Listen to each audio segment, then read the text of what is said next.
வணக்கம். இது news bits வாராந்திர செய்திகளின் ஒரு ரவுண்ட் அப்.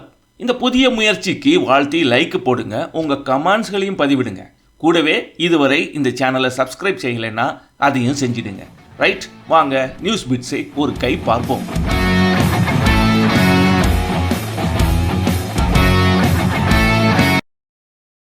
காஞ்சி சங்கர மடத்தின் புதிய பீடாதிபதி தேர்வு.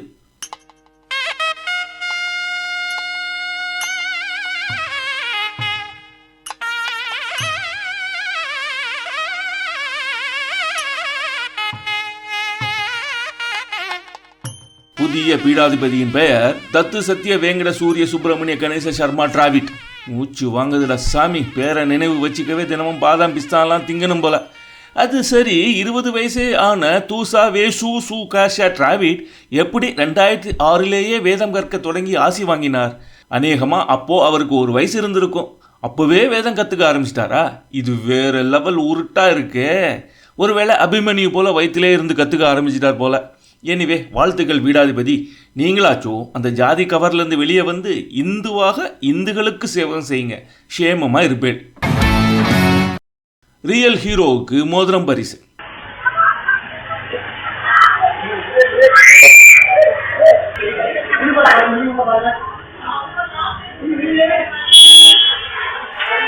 மின்சாரம் தாக்கிய சிறுவனை காப்பாற்றிய கண்ணனுக்கு தங்க மோதிரம் பரிசளித்தார் முன்னாள் முதல்வர் எடப்பாடி. எடப்பாடியாரின் இந்த செயலை நாங்கள் வன்மையாக கண்டிக்கிறோம். இந்த மனிதநேய செய்தியை கேட்டதுமே முதல்வரை கூட்டி வந்து இவரை வச்சு ஒரு பெரிய லெவலில் ஃபோட்டோ ஷூட் நடத்தணும் நாங்கள் திட்டமிட்டு இருந்த நிலையில் முன்னாள் முதல்வர் ஒரு தம்மா துண்டு மோதிரத்தை போட்டு எங்கள் திட்டத்தையே குலைச்சிட்டார். வன்மையாக கண்டிக்கிறோம். ஆனால் உங்கள் சதி செயலை பார்த்து பயந்து ஓடிடுவோன்னு மட்டும் நினைக்காதீங்க. நாங்கள் அவுட் ஆஃப் கண்ட்ரோல். அந்த உயிர் பழைச்ச பையன் இன்னும் உயிரோட தான் இருக்கான். அவனை கூட்டி வந்து அப்பா தான் வந்தார், என்னை தான் காப்பாற்றினாரு அப்படின்னு பேச வச்சு வீடியோ போடுவோம். இப்போ என்ன செய்வீங்க? சுங்கச்சாவடிகளில் கட்டணம் உயர்வு. அட பாவி ஒன்றிய அரசே, இப்படி ஏற்றிக்கிட்டே போனால் என்ன அர்த்தம்? காருக்கு போடுற பெட்ரோல் விலையை விட அதிகமாக டோல்கேட்டுக்கு தண்டம் கட்டுறோம் அப்படின்னு கடுமையாக திட்டிட்டு பார்த்தா, இது மாநில டோல்கேட்டா? டோல்கேட் என்றாலே அது மத்திய அரசு சமாச்சாரம், நம்மக்கிட்ட இருந்து அவங்க தான் காசை பிடுங்குவாங்க என்று காலகாலமாக சொல்லி எப்படி மூளையில் ஏற்றி வச்சுருக்கானுங்க பாருங்க. இங்கே பார்த்தா மாநில அரசும் டோல்கேட் போட்டு காசை பிடுங்கிக்கிட்டு தான் இருக்குது. ஓ, இதுதான் அந்த மாநில சுயாட்சி என்பதா? நமக்கு மட்டுமில்லை, டோல்கேட் என்றாலே மத்திய அரசு தான் என்று திமுக எம்பி கூட நம்பி ஸ்டேட் டோல்கேட்டை மூட சொல்லி மத்திய அரசுக்கிட்ட மனு கொடுத்தாங்க. அது சரித்திரம். ஆமாம், இந்த டோல்கேட் முருகன் ஒருத்தர் இருப்பார், அவரெல்லாம் இருக்கார் தானே? உயர்நீதிமன்றத்தை இழிவுபடுத்தி விட்டது தமிழக அரசு. சென்னை உயர்நீதிமன்றம். குறைஞ்சபட்சம் நீதிமன்றத்துக்காவது நீங்கள் நேர்மையாக இருக்க வேண்டும் அப்படின்னு கொந்தளித்து இருக்கு சென்னை உயர்நீதிமன்றம். இந்த பாருங்க மிலாட்ஸ், எங்கள் சமூக நீதி ஆட்சியில் எல்லாரும் ஒன்று தான். மற்றவங்க கிட்ட ஒரு மாதிரி, உங்ககிட்ட வேறு மாதிரியெல்லாம் நடந்துக்க முடியாது. எல்லார்கிட்டையும் ஒரே மாதிரி, அது இந்த மாதிரி தான் இருப்போம். ஆல் அவுட் ஆஃப் கண்ட்ரோல்ஸ் நாங்கள். அமைச்சர் பதவியா சிறையா? துரைமுருகனை விடுவித்தது ரத்து. பொன்முடி சர்ச்சை பேச்சு தலைமை நீதிபதிக்கு பரிந்துரை. இடி சோதனை சட்டவிரோதம் இல்லை. இப்படி ஒரே நேரத்தில் இடியா இறக்கினா என்னத்தான் செய்யும் எங்கள் அரசு? அச்சோ, இந்தி எதிர்ப்பு, மும்மொழி எதிர்ப்பு, கவர்னர் ஒழிக, நீட் ஒழிப்பு எல்லாம் ஏற்கனவே வேறு மேட்டர் திசை திருப்ப இப்போ தான் யூஸ் பண்ணி முடித்தோம். இந்த மேட்டரை மடமாத்த அவசரத்துக்கு கைவசம் ஒன்றும் இல்லையே. திசை திருப்ப முடியுமா முடியாதான்னு கவலையாக போச்சு. காஷ்மீர் பிரச்சனையை வச்சு எதனா பண்ண முடியுமா? யோசிப்போம். தமிழகத்தின் கல்வித்தரம் கவலை அளிக்கிறது. ஆளுநர் RN ரவி. ஆல்பாஸ் மாணவர்களை பார்த்து அரியஸ் மாணவர்கள் கவலைப்படுவது இயல்புதான். ஆனால் அவர்கள் மன வலிமையோடு தேறி விடுவார்கள், இப்படி புலம்ப மாட்டார்கள் அப்படின்னு ஆதவன் தீச்சன்யா போட்டிருக்க கமாண்ட் இது. யாருப்பா இந்த ஆதவன் தீச்சன்யா? கமல் பேச்ச கூட புரிஞ்சிக்கும் திறமை கொண்ட எனக்கு சத்தியமாக உண்மையே புரியல. உங்களுக்கு எதுனா புரிஞ்சிச்சா? ஆல்பாஸ் மாணவர்களை பார்த்து அரியஸ் மாணவர்கள் எதுக்கு கவலைப்படணும்? யார் புலம்பாமல் மன வலிமையோடு தேறி விடுவார்கள்? என்னமோ செல்ல வந்து என்னத்தையோ சொல்லிட்டாருன்னு நினைக்கிறேன். எது எப்படியோ இந்த கமாண்டுக்கு ரூ. 200 கண்டிப்பாக கிடைத்திருக்கும். வாழ்க சமத்துவம். இலவு காத்த கிளி EPS திருமாவளவன் விளாசல். ஹலோ மிஸ்டர் EPS, நீங்கள் ஒரு இலவு காத்த கிளி. திமுக கூட்டணியை விட்டுட்டு நாங்கள் பிரிஞ்சு வந்துடுவோம் நினச்சிங்களா? மாட்டோம். எங்கள் கூட்டணி பட்டு ஸ்ட்ராங்காக இருக்கிறதால விரக்தியில் தான் இப்படி பேசிட்டீங்க EPS. மீண்டும் மக்கள் நல கூட்டணி வச்சு கட்டு விரியன் கண்ணாடி விரியன் என்று பேசுவோம் என கனவு கூட காண வேண்டாம். நாங்கள் விரியனோடு கூட்டணி வச்சு கட்டு உண்டு வாழ்ந்துக்கிட்டு இருக்கோம். உங்கள் கூட கண்ணாடியாக வருவோன்னு இந்த இலவு காக்க வேண்டாம். 2 சீட்டுக்கு ஆப்பு வைக்கும் உங்கள் சதி வேலை எடுப்படாது. திமுகவை நம்பி விசிக இல்லை.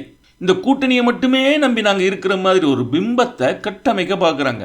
நல்லா கேட்டுக்குங்க, நாங்கள் எந்த நேரத்திலும் எந்த முடிவும் எடுப்போம். அதனால் தொடர்ந்து இலவு காத்துக்கிட்டே இருங்க, விட்டுடாதீங்க ப்ளீஸ்.